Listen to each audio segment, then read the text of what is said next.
En combinant ce que nous savons de l'expérience, de la logique de l'histoire, de la science et d'autres disciplines, il existe plus que suffisamment de preuves de l'existence de Dieu. Heureusement, nous ne sommes pas censés trouver toutes ces preuves pour avoir une bonne relation avec lui. Au contraire, nous sommes obligés d'absorber ce que nous pouvons voir et comprendre et de suivre le processus de demander, chercher et de frapper. Matthieu 7, 7, 8.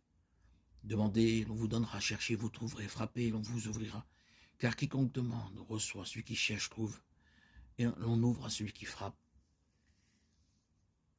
Il y avait là un homme riche vêtu de pourpre et de fin lin qui chaque jour faisait de grandes choses.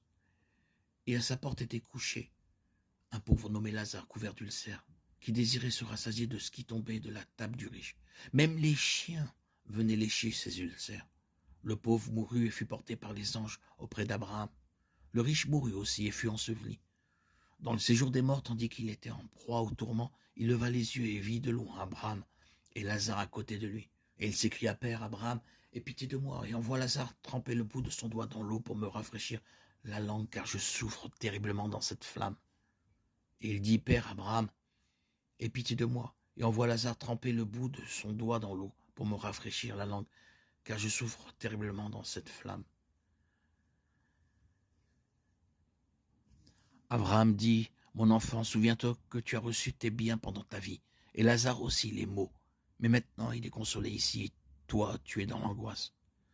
D'ailleurs, un grand ami m'a été établi entre nous et toi, afin que ceux qui voudraient passer d'ici vers toi ne puissent pas, et que personne ne passe de là vers nous. Abraham dit, je te prie donc, Père, d'envoyer Abraham dans la maison de mon père, car j'ai 5 frères, afin qu'ils les avertissent de peur qu'eux aussi ne viennent dans ce lieu de tourment. Abraham dit, ils ont Moïse et les prophètes, qu'ils les écoutent. Abraham répondit, non, Père, Abraham, mais si quelqu'un des morts va vers eux, ils se repentiront. Il lui dit, s'ils n'écoutent pas Moïse et les prophètes, même si quelqu'un ressuscitait des morts, ils ne seraient pas convaincus. Luc 16, 19, 31.